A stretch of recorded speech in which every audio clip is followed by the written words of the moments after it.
Kambal na sunog ang sumiklab sa Caloocan. Pati mga residente nagkainitan dahil isinekreto umano ang sunog. Nasa frontline na balitang yan, si Gary De Leon.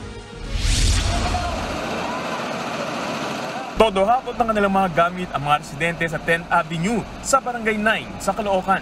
Sumiklab kasi ang sunog kaninang tanghali dahil sa napabayang kalan at umaning sumabog na tangke ng LPG.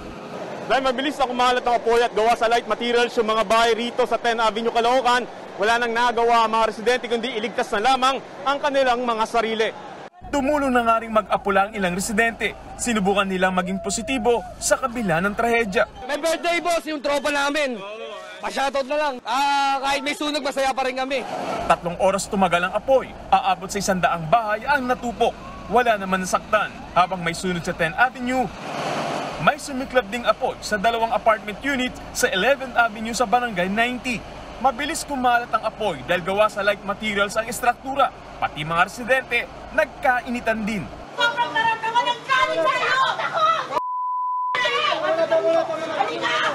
Isinekreto ro kasi ng isang Jackie Mauricio na nasusunog na ang kanilang apartment unit. Malaki na pala yung apoy nila. Hindi sila nag-warning sa amin. Hindi sila nagsabi, paano kung may namatay? Kasi tanghali yun eh. Ang ginawa nila, inuna nila magbalot ng gamit. Kung nalaman lang daw sana nila nang mas maaga ang sunog, baka mas maaga rin itong naapula dahil meron namang 6 na fire extinguisher sa apartment. Itinanggi naman ni Mauricio ang parata. Kahit nga raw siya, walang nailigtas na gamit. Bakit ko po isisikreto na susunog na yung bahay namin? Nataranta na po ako, umiiyak na po ako. Lumabas na ako, hindi ko na talaga inisip na makasigaw pa ng gano'n. Pero hindi tanggap ng mga kapitbahay ni Mauricio ang kanyang paliwanag, kaya sinugod nila ito.